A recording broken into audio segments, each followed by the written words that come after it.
Hello friends, இன்றைக்கி நம்ம கிச்சனில் என்ன ஸ்பெஷல் பார்த்திங்கன்னா, முட்டையை வந்து அவிச்சு அதை எண்ணெயில் போட்டு வறுத்து எடுத்து நல்லா கிறிஸ்பியாக இருக்கணும்.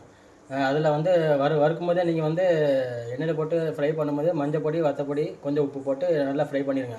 ஓகேவா? நல்லா கொஞ்சம் ஒரு டீப் ஃப்ரை பண்ணாதீங்க, லைட்டாக சிம்மில் வச்சு எடுத்து ஃப்ரை பண்ணிக்கோங்க. ஃப்ரை பண்ணிவிட்டு அதை அப்படியே ஒரு பாத்திரத்தில் எடுத்து வச்சுருங்க. எடுத்ததுக்கப்புறம் நான் இப்போ பார்த்தீங்கன்னா முட்டையை வந்து நல்லா ஃப்ரை பண்ணி எடுத்து வச்சுருக்கேன். சரியா?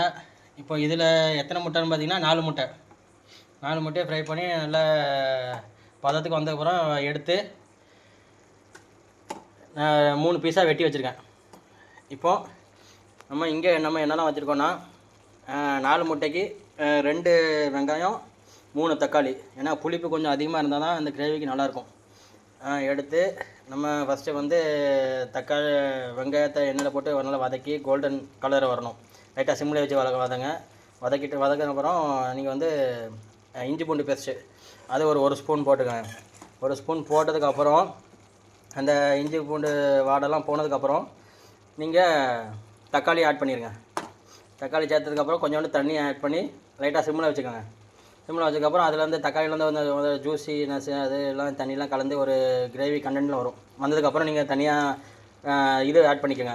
தண்ணி ஆட் பண்ணிட்டு கொஞ்சம் உப்பு தேவைக்கு கொஞ்சம் உப்பு போட்டுக்கோங்க.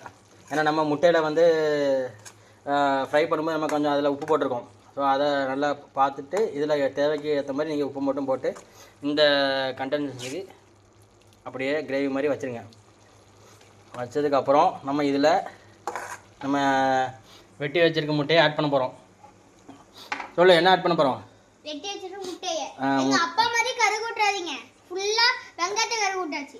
ஆமாம், நான் வெங்காயத்தை கருகு விட்டேன். இப்படி ஒரு ஆளை நம்ம பக்கத்தில் வச்சுக்கிட்டோம்னு வச்சுக்கலாம், நம்ம இருக்கிற என்னென்ன தப்போ அதை அப்படியே வீடியோவில் போட்டு விட்ருவாங்க. அதனால் நம்ம அடுத்த தடவை நம்ம குக் பண்ணும்போது இப்படி வந்து நம்ம வைக்கக்கூடாது. நம்மளை வந்து இன்னொன்று எங்கள் அப்பா தலையில் பார்த்தீங்களா? ஆமாம், செஃப்பு முடி விழுந்துடக்கூடாதுன்னு பொண்ணு வந்து ஹோட்டல்லேருந்து வாங்கி தலையில் மாட்டியாச்சு.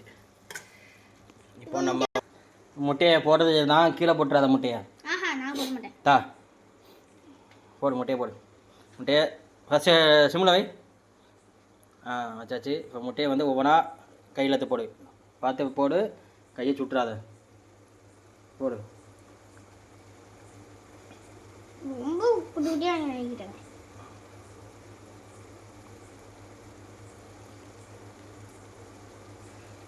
சீக்கிரம். அப்ப அப்படியே போட்டுருவேன். போடு அப்படியே ஒன்றா தனித்தனியாக போடு.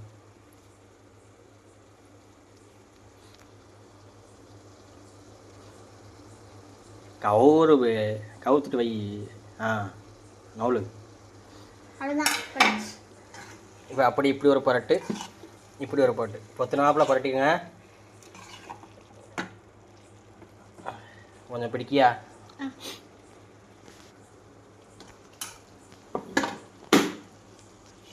ஏன்னா சட்டி கவுற மாதிரி இருக்குது. இப்படி பிடிச்சிட்டு வரட்டி எடுத்தால் தான் கரெக்டாக இருக்கும். இன்னைக்கு எங்கள் அம்மாவோட ப்ராங்க் பண்ண போகிறோம். இது கலர் பொடி இருக்குல்ல, அதை போட்டு வத்தப்பொடி நிறைய போட்டுன்னு சொல்லி ப்ராங்க் பண்ணி வந்துட்டான். அப்படி எங்கள் அம்மா இது வேணான்னு சொல்லுவாங்களா இல்லை வேணும்னு சொல்லுவாங்களா கேட்க. நான் வந்து வேணும்னு சொல்லுவாங்க, ஆனால் அப்பா வேணாம் சொல்லுவாங்கன்னு சொல்லியிருக்காங்க. அம்மா வந்து வேணும்னு சொல்லியிருந்தா நான் வந்து அப்பாவுக்கு ஒரு 10 அடி கொடுப்பேன். அம்மா வேணாம் சொல்லியிருந்தா அப்பா வந்து என்னையே ஒரு 10 அடி கொடுப்பாங்க.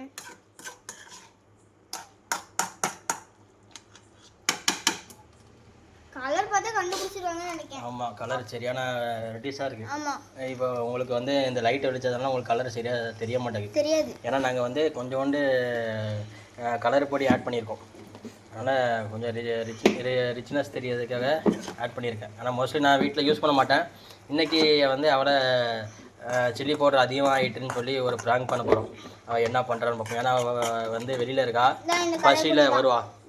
ஆமாம், பசியில் வரும்போதே நம்ம இப்படி சொன்னோன்னா அவரோட ஃபேஸ் ரியாக்ஷன் எப்படி இருக்குன்னு பார்ப்போம். சரி, அவ்வளோதான். இன்னும் கொஞ்சம் நேரம் அப்படியே சிம்மில் வச்சு கொஞ்சம் அப்படி லைட்டாக மூடி வச்சிடும்.